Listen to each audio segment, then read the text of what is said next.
یو زمانه کې بن اسرائیل د موسی علیه السلام د زمانې نه پس لږه غوندې سرکشي پکې پیدا شو د الله نافرمانی یو قوم په الله مسلط کې چې هغې ته عمالقه وایي هغې راغله په دې بن اسرائیلو باندې حمله وکړې او بن اسرائیل تقریبا ختم کړل دا د موسی علیه السلام د وفات نه پس خبره ده د بن اسرائیلو چې کوم عبادت خانې لکه زموږ چې جوماتونه دي دی روان کړل مکمل یې وغورځول او د هغې کتاب و تورات کوم چې په موسی علیه السلام باندې نازل و د الله کتاب لکه زموږ دپاره قرآن حکیم دی هغه تورات یې وسوځه او ختم یې که او چې څومره د هغې تورات نسخې وې د چا په کور کې وې که په عبادت خانو کې وې که بازارو کې وې هغه یې راایستلې او سوځولې به یې د تورات ختم کړ او چې کوم د بن اسرائیلو مشرانو که هغه د مذهب مشرانو او که هغه د سیاست او د قوم مشرانو ټول مړه کړل د بن اسرائیلو ډلې یې ختمې کړې ځای په ځای وتښتېدل او بلکونه یې وله تس نس کړل پیسې یې ترې واخېستې ښځې یې ترې بوتلې ماشومان بچي بوتلل هغه غلامان کړل ښځې ځان له وینځې کړې او بوډاګانې یې پرېښودل او چې کوم د جنګ ځوانان وو هغه یې ټول مړه کړل ټول طاقت د بن اسرائیلو د عمالقو د لاسه تس نس شو یو غټه ابتلا پرې راله کافر که په دې دنیا د الله نافرماني کوي د هغې دپاره خو هم اخرت عذاب دی جهنم دی او مسلمان که دلته بدعملې شي او نافرماني شروع کړي نو الله ولا عذاب ورکوي الله دې بن اسرائیلو له عذاب ورکو سخت خطرناک عذاب یې ورکړ پروردګار داسې کول چې د هغې کوم علما او کوم عبادت والا خلک وغه مړه شو مشران هم مړه شو خاندان نبوت چې د پیغمبرۍ کوم خاندان و هغې کې یوه ښځه داسې پاتې شوه چې د هغې په ګیره ماشوم او د پلار د مرګ نه پس د هغې نه یو ماشوم پیدا شو هغې له شمویل نوم کېښود هر ورو لوېده پروردګار هغې شمویل له نبوت ورکړه پیغمبري ورکړه شمویل علیه السلام څه ناڅه بن اسرائیلو کې یو پوټۍ لږه غوندې سا پیدا شوه چې د الله تعالی په مونږ کې پیغمبر پیدا که او پیغمبر د دین تعلیم بکو خلکو ته به عبادت خو زور د تورات هغه جل او د تورات تعلیمات ورو بیا جمع شو چې زمانه تیره شو نو بني اسرائیل له یو ځای بل ځای نه راغون شو لږ منتشر شو یو قوم یو ځای اوسېده بل قوم بل ځای اوسېده بل قوم بل ځای اوسېده وتښتېدل تتر بتر شو عمالقو سخته سزا ورکړه بیت المقدس یې ورته ختم کروانې که او دوی سره چې کوم تابوت مسلمانانو سره یو غټ صندوق به لرګي او په هغې کې د پخوا پیغمبرانو د آدم علیه السلام امسا و پکې د موسی علیه السلام تبرکات و پکې د ابراهیم علیه السلام تبرکات و پکې د تورات نسخه و پکې د ابراهیم علیه السلام صحیفې و پکې ام ته یوړه دا به بني اسرائیل د جنګ په وخت کې استعمالو چې کله به چا سره جنګ نو دا صندوق په ځان سره وړه د دې صندوق په برکت به الله فتح ورکوله ام ته دا شمویل علیه السلام چې کله لوی شو الله نبوت او پیغمبري ورکړه د بني اسرائیلو بعضې مشران ورته راغوش ورته یې ویل چې داسې کار دی چې دې عمالقو په موږ ډېر ظلم کړی ته لا پیدا نه وې ځکه دې خو د مورګېره کې او موږ له ډېر سخت عذاب او سزا راکړې ده او زموږ یې ډېره رسوایي کړې ده ښځې رانه بوتلې ماشومان یې بوتلل اوس هم هغې سره ویلي غلامان دي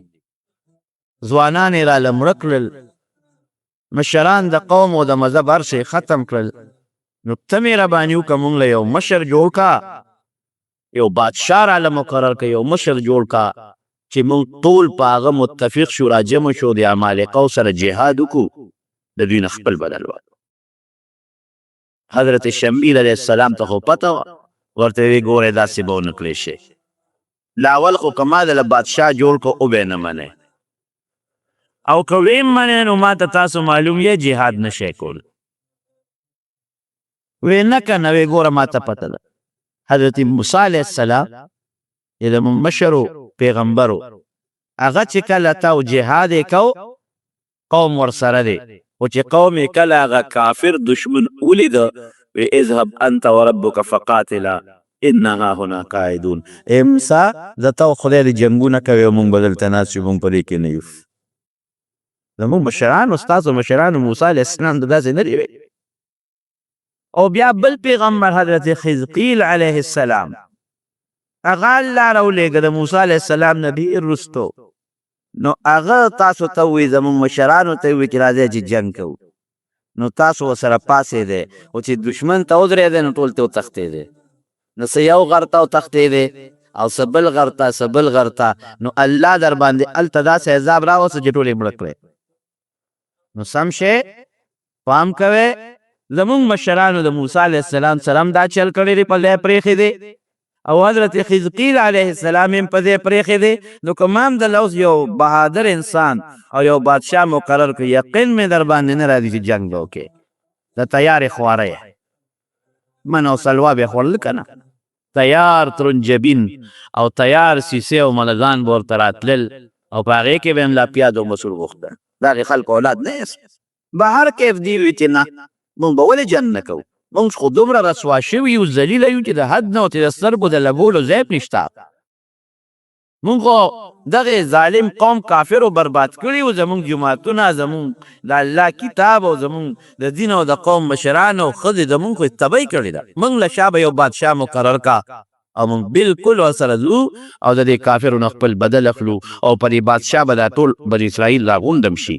یو ځای به شو پې ټول وی ښه وی ښه د یو کس سره مقرروم نو په دې د ده په رعیت کې یو کس و طالوت دغه نوم و هغې وله بادشاه مقرر دا هغه زمانه وه چې بادشاه به جدا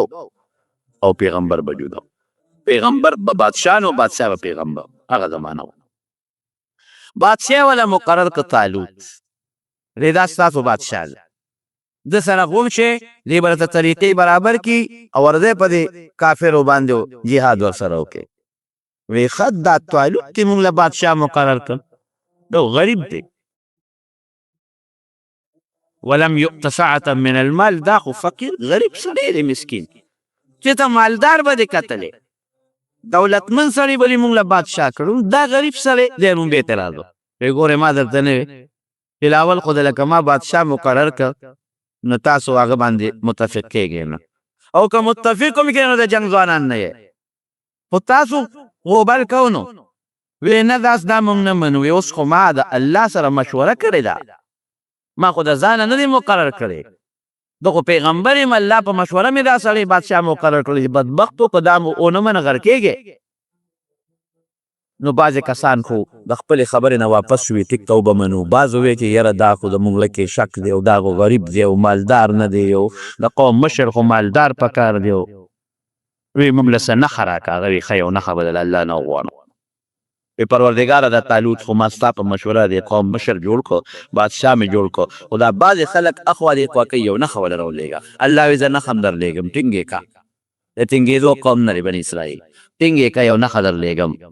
هغه تابوت چې کوم ته هغه کافرو وړی و تختولی و ته او په هغې کې هغه تبرکات پراته د تورات نسخه پکې پرته ده او د ابراهیم علیه السلام او د آدم علیه السلام صحیفې پکې پرتې دي او د مختلفو پیغمبرانو تبرکات پکې پراته دي هغو کافرو ځان سره وړی او کافرو بیا ډېر خیال ساته ځکه هغې کافرو به هم ځان سره دا ګرځو په جنګونو کې نو چې په کوم ځای به ورتلل نو کامیابي به مونته الله داسې وکړه چې هغه تابوت هغې پورې الله سپېره کړ هغوی خدای سپېره کړل چې کوم علاقه کې تابوت پروت و نو په هغې کې وبه ولګېده هغې ویره دا جوړ د دې چل دی دا هغې قوم ته وړو چې هغه قوم ته یې وړه هلته بیماري خوره شوه وی هغې قوم ته یې وړو بل کلي ته یې وړه هلته بیماري خوره شوه خو دا لرکول پکار دی چې ویې سوځو ماتې کړو ویې نه بورې وسوځویم او ماتویم ځکه د پیغمبرانو تبرکات دي پکې خو داسې به وکړو د خپل کلي نه بیا چې ته بل خو چېرته به یې وړو وی داسې وکړې یو د غوا ریړی راوسته او دا صندوق یې په هغې کې کېښودم او د بني اسرائیلو طرف ته یې وله مخه ورکړه وی ځای ورسره ما وی شړی بس دا به هغې کره ځي را په مخ یې د هغوی په ریړه کې واچوه تابوت پکې پروت دی او روان دی شپه ده هغه غوی نیغ راغی او د طالوت د دروازې مخکې ودرېد، نه مخکې قدم او نه وروستو قدم. خلک چې راپاڅېدل، شمیل علیه السلام ته یې وویې چې تابوت خو دغه دی راغلی دی صندوق، او خو په هغه غوی ره پروت دی او د طالوت د دروازې مخې ته ولاړ دی، نه غوی مخکې دی نه وروستو. وی دا نښه شوه. اوس منې که یا اوس یې منو؟ بس اوس خو ځکه منو چې نښه راله، او اوس به دا صندوق هم موږ ځان سره ګرځو چې موږ حمله کوو، نو موږ له به الله کامیابي راکوي، لکه زموږ مشرانو چې به دا ځان سره ګرځو الله به کامیابي ورکول. طالوت یې وله بادشاه مقرر کړ. هغه ته یې صندوق ځان سره واخله او لښکر واله ورځه په د عمالقو جهاد ورسره وکړه. دې مخیار و ده وې چې دا خو ما ته معلوم قوم د بني اسرائیل دی، خوار دی تېښته کړې ده، دا خو نه رانولي. هسې نه چې څه پکې کلکم شته، مضبوطم ایماندارم شته، خو جنګ کې دا قاعده ده چې یو قسم منډه واله نور ورخویې. نو که دې کې د لس شلو دېرشو کسانو منډې والې خو زمونږ به هم زړه خور کي، نه هغه په یو تجربه کوله. یو نهر و په هغې تېرېدل چې جهاد له تلل د هغه کافر او جابر بادشاه، د هغې قوم د جابر بادشاه دغه زمانه کې جالوت نوم و، د هغه جنګ له تلل. نو چې هغې له تلل نو ده په یو شرط ولګو. هلکه یو شرط در باندې لګو، وی ما سره به جنګ له هغه سړي ځي چې په دې نیر په ونیوځي، خو د نیر نه صرف یو چونګ اوبه څکي او باقي به نه څکي، یو چونګ به څکي، او که چا زیاتې اوبه څکلې ګوړی به ځان سره نه پرېږدم، او تلې هم را سره نه شي. ګرمي وه، وی چې دا سړي زامن په نیر ور پرېوتل، به شوره یې پرې وکړل، هر یو خېټه وپړسوله په اوبو باندې. لږ غونډې او 80,000 لښکر و. څومره و؟ 80,000. 80,000 خو د دنیا لښکر په نیر ورغلل او خېټه شنه خېټه کړه او ښې اوبې وڅښلې، او صرف یو څو کسان په شمېر پکې پاتې شو، 314 چې هغوی د هغه خپل بادشاه په حکم عمل وکړو، یو چونګ یې بې راواغستې هغې وڅښلې. خو چې نیر نه پورې وتل نو چې چا اوبه ډېرې څښلې وی بیا تږي وو. د خدای شان دی ګرمۍ کې چې اوبه څومره ډېرې سړی څکي که نه، نو هغه نور هم تږي کېږي. بیا په نیر راغوټه شو، بیا وڅښلې چې پورې بوتل، بیا به رالل په نیر به راغوټه شو. اخره کې طالوت ته وایي مونږ خو د تلو نه یو، دا خو ډېره ګرمي ده، او بلا به مو څښلې مو خېټې چوي، مونږ مزل کوم ځای کولی شو. او هغه 314 کسان وی چې موږ ستا په خبره عمل وکړو، یو چونګو مو مسکلې، تنده مو لږه سړه شوه، مونږ کې د تلو طاقت شته. دا نور نران پاتې شو. 314 ځان سره نبی علیه السلام فرمایي، بخاري شریف کې حدیث د بدریینو مطالع، وی زمونږ شمیر د بدر د صحابو د طالوت د لښکر برابر دی. د طالوت د لښکر شمیر هم 314 او دا هم 314 چې مخکې لاړل دي خو شنه خېټه پرېوتل. مونږ د کارنوي صاحب خېټې هم پړسېدلي دي، دا د جنګ ورځې نه دي، دا ګرمي ده. او تاسو یې بدبختو لو جهاد نه 314 سوی. هغې دعا کوي ربنا افرغ علینا صبرا وثبت اقدامنا وانصرنا علی القوم الکافرین. یا الله مونږ له استقامت راکړي، که مونږ ته هر څومره تکلیف پېښېږي خو دې مونږ صبر راکړي پیدا شي، استقامت خپې کلکې کې چې ونه تښتو، او الله د کافرو مقابله کې امداد به هم ته کوي. ته مدیرانه دعا ده، امداد به هم ته کوي. او بیا دې خپل طالوت ته وایي مه خفه کېږه، کم من فئة قلیلة غلبت فئة کثیرة بإذن الله. اذا الله امداد وي کنه نو کله ولا ډله په لویه ډله باندې بري موني،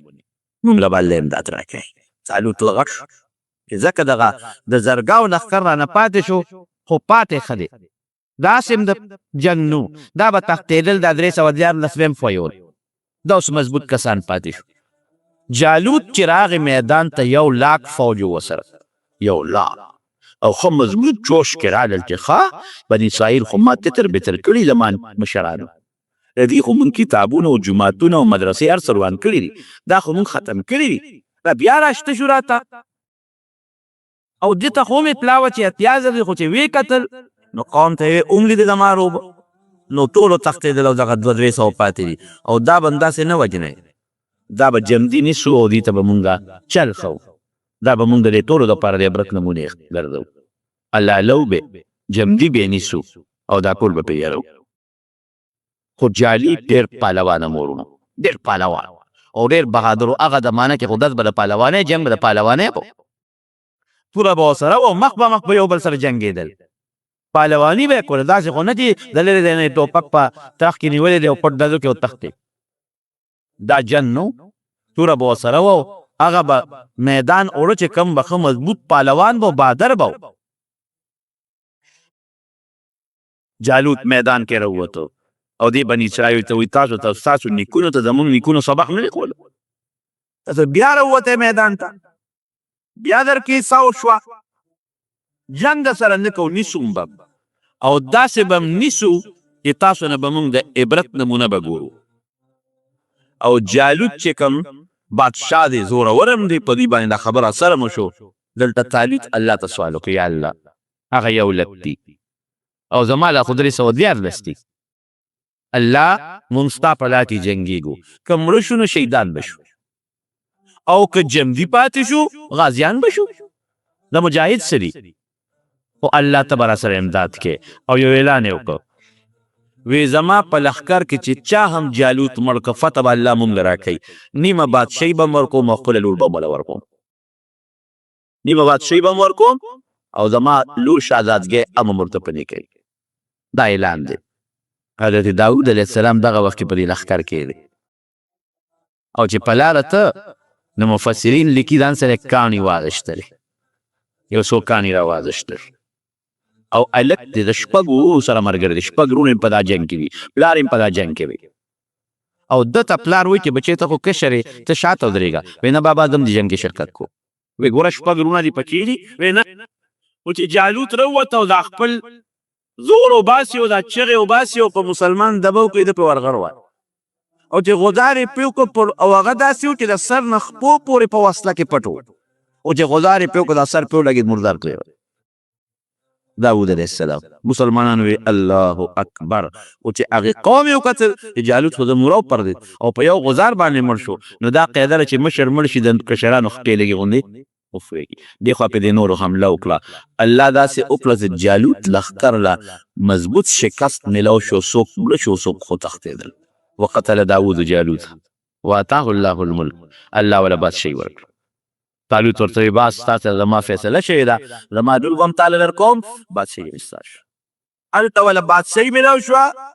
د بادشاه لور ورته میلاو شوه دلته پروردګار ورته پیغمبري ورکړه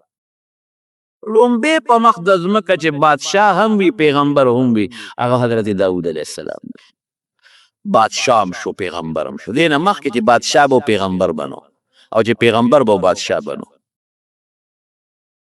الله فرمای آتیناه الحکمة څنګه دی ما ولا علم او پیغمبري ورکړه حکمت مې ولا ورکړه او ما ولا بادشاهي هم ورکړله بادشاهي دواړه ورته میلو شو راغې بني اسرائیل یې را یو ځای کړل په بني اسرائیلو کې یو قوت او یو طاقت پیدا مضبوط لښکر یې پروردګار هلاک هم 314 خان او د نبي علیه السلام د بدر چې کوم مجاهدینو هغه څومره و هم 314 بالکل دغه مجاهدینو خبر رښتونې شوه چې بعضې وخت کې وړلله چې د الله امداد او د الله توفیق ورسره په لوی ډله باندې زور ورکېږي او غلبه کوي الله ولا نبوت او بادشاهي ورکړه اوسېده دا د موسی علیه السلام نه 1500 کاله پس دی تېر شوی دی 1500 کاله پس او د ابراهیم علیه السلام په نوسو کې راځي ګوره د نبوت په خاندان کې دی د یعقوب علیه السلام دوی د یهودا د هغه نوسې دی د هغې په اولاد کې راځي یعقوب علیه السلام په 12 زامنو یهودا په اولاد کې دی او د یعقوب علیه السلام د پلار نوم اسحاق علیه السلام او د اسحاق علیه السلام د پلار نوم ابراهیم علیه السلام د هغې اولاد کې او پروردګار والله عمر هم زیات عمر عجیبه طریقې سره زیات شو ورته بادشاهي میلاو شو پیغمبري میلاو شو عمر یې لږ دې شپېته کاله د الله په علم کې په فیصله کې حدیث پاک کې راځي چې د آدم علیه السلام د دې شانه الله تعالی کله د هغه بچي راویستل مخامخ یې ورته داسې ودرو د دې سرو میږو په اندازه پوټیني شکل یې ګوره د انسان و ښه او په مقدار کې د دې سرو میږو واړه مخامخ یې ورته ودرولو نو آدم علیه السلام دې تپوس کوي وی من رب دا څوک دي من هؤلاء الپروردګار وی دا ستا بچي دي تر قیامته پورې چې به پیدا کړي نو په هغې کې د بعضو د تندو نه رڼاګانې ختې روشنایانې وي پړقې دي وی الله دا پکې څوک دي وی دا پیغمبران دي که ستا په دې اولاد کې د یو کس د تندي نه پکې ډېره لویه رڼا خته داسې ډېر چمک وه او ډېره برېښنا یې کوله وی الله وی په دې پیغمبرانو کې د یو کس د تندي نه خو ډېره لویه رڼا ښې دي دا څوک دی لهذا ابنک داود ستا نمسیر داود علیه نو د خوښ شو په هغه ځای نو تپوس ته کوي وی الله عمر دې ولا څونه مقرر کړی دی څونه عمر دې ولا یې ښودی دی وی شپېته کاله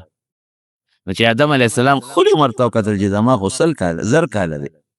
او دته یې وکتل چې دا خو شپېته خو ډېر معمولي پوټې غوندې شی دی وی الله عمر ولا زیات کړه شپېته کاله ډېر کم دی خشته ښکلې پړقېږي چمک ولا زیات کړه وی نه ما چې چاله څومره عمر مقرر کړی دی هغه به یې د هغې نه پوټې زیاتوب ونه کوم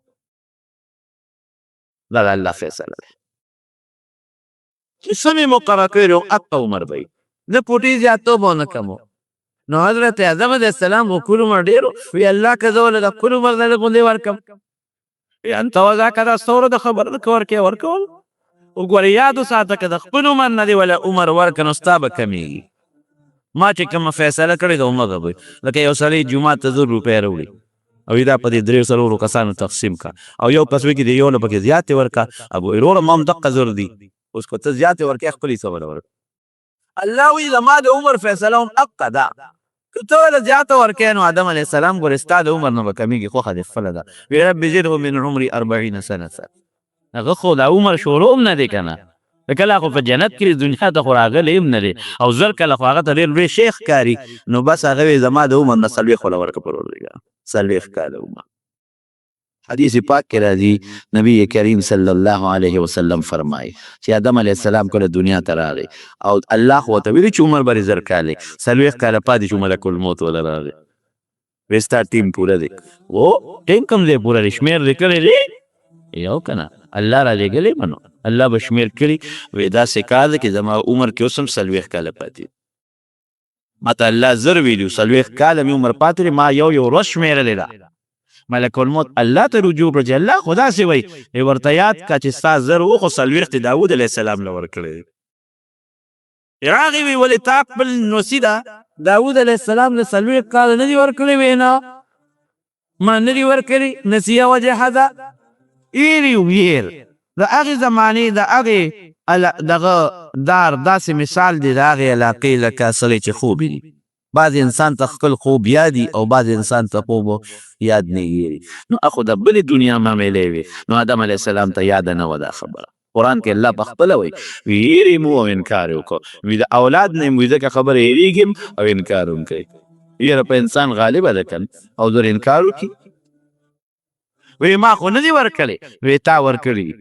چې کوم وخت کې هغه میثاق او وعده و د شا نه مې د بچي راوویستل تا د له 40 کاله ورکړي دي اوس قصه دې خلاصه ده نو آدم علیه السلام ته یو سکند صبر ونه شو 40 کم زر کاله باندې د هغه نه ساه لاړه او د داود علیه السلام عمر څومره شو پوره 100 کاله شپېتې خپلو 40 خپله ده نو داود علیه السلام ته څو څیزونه میلاو شروع نو درې بادشاهي میلاو شوه د بادرۍ د وجې نه مفتو کې نه بادري وکړه یو لوی کافر یې مردار کړ او د هغې په مقابله کې رب العالمین ورته پیغمبري ورکړه او د آدم علیه السلام د عمر نه هغه وله د خپل عمر نه مخکې نه 40 کاله سنبالې ښودل کېده او پروردګار ورسره یو احسان بله م وکړه یو کتاب یې نازل که زبور تورات خو و ګډوډ شوی و نو نوي کتاب الله دې له راولېږه زبور او ده بیا صاحب تلاوت کو او داسې تلاوت به دله زبور کو ناشنا تلاوت د نبی علیه السلام په صحابو کې یو صحابي دی ابو موسی اشعري رضی الله عنه دا هغه ډېر خشته اواز دومره خشته اواز و چې کله ابو موسی اشعري رضی الله عنه تلاوت کو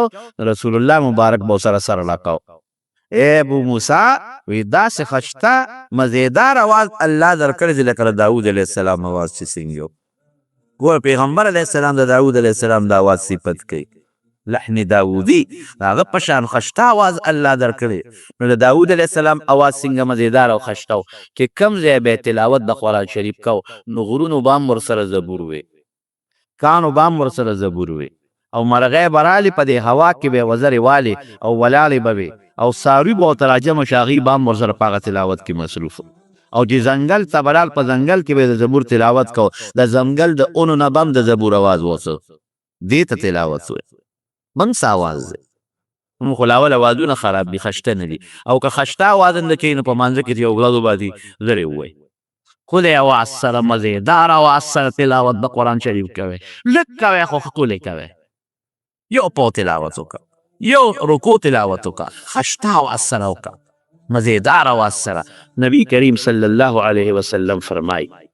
چې کوم وخت کې پیغمبر تلاوت کوي پیغمبر د قرآن شریف او په خشته आवाज یې کوي الله ول داسې توجه ورکوي چې دونه توجه بل شي نه ورکوي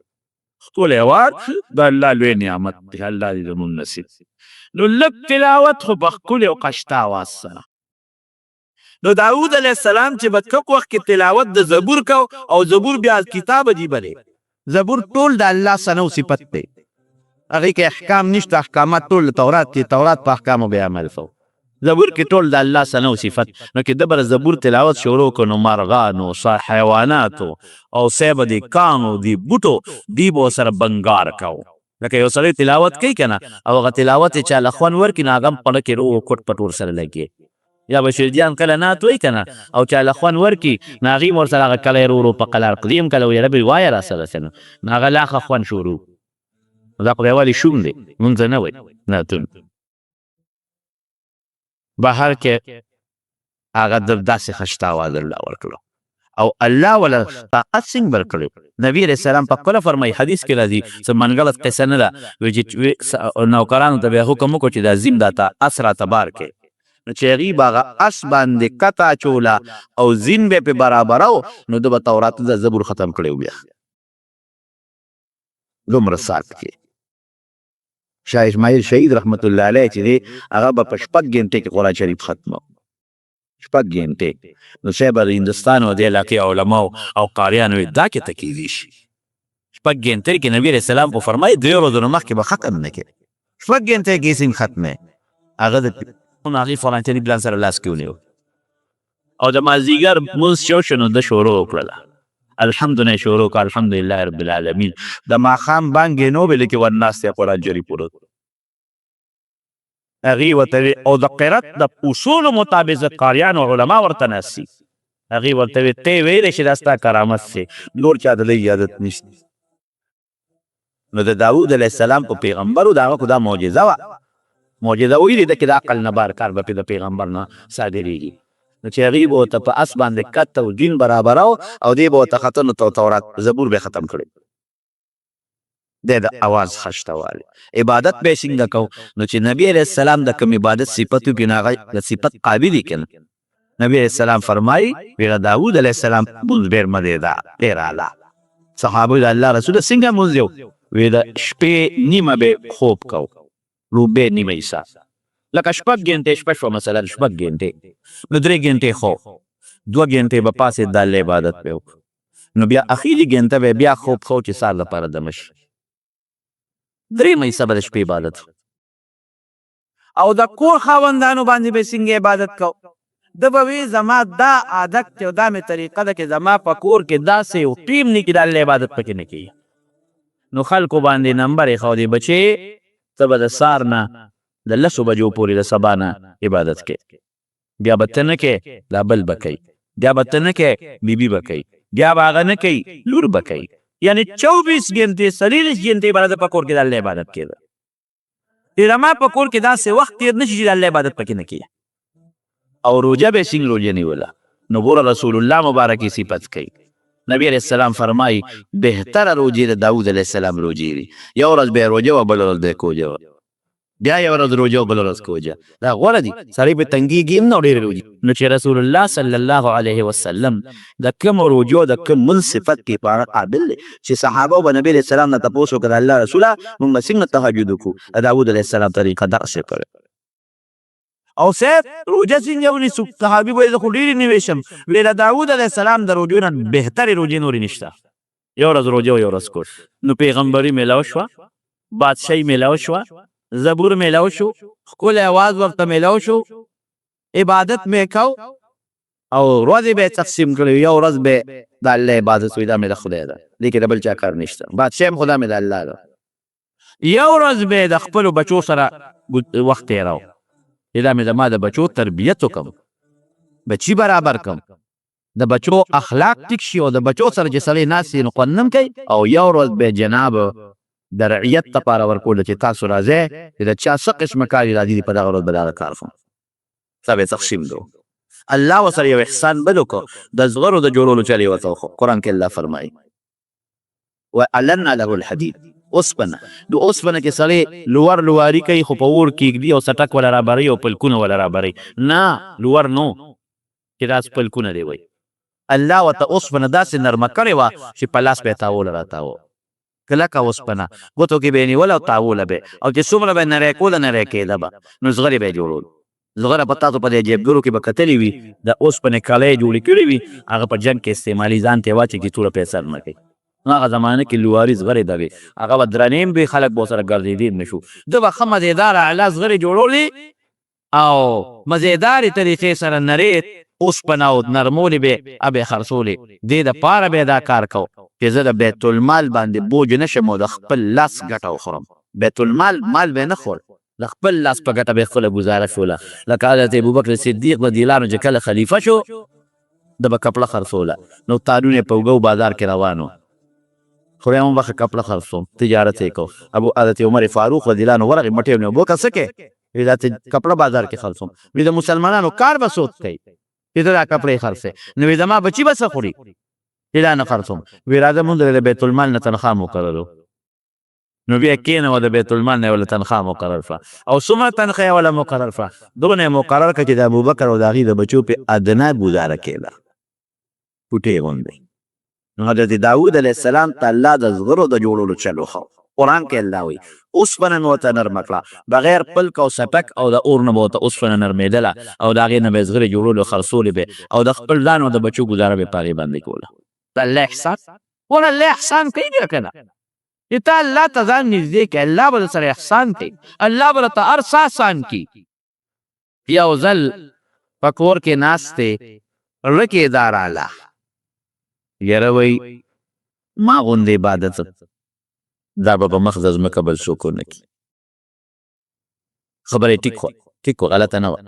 ځکه پیغمبر دی د پیغمبر په شان عبادت کومتی نشي کولی او بیا مونځ او روجه او ټول کور کې یو شان عبادت خو الله ته د دا خبره خوښه نه شو بعضې وخت کې یو خبره ګناه نی خو د پیغمبر د پیغمبرۍ د شان سره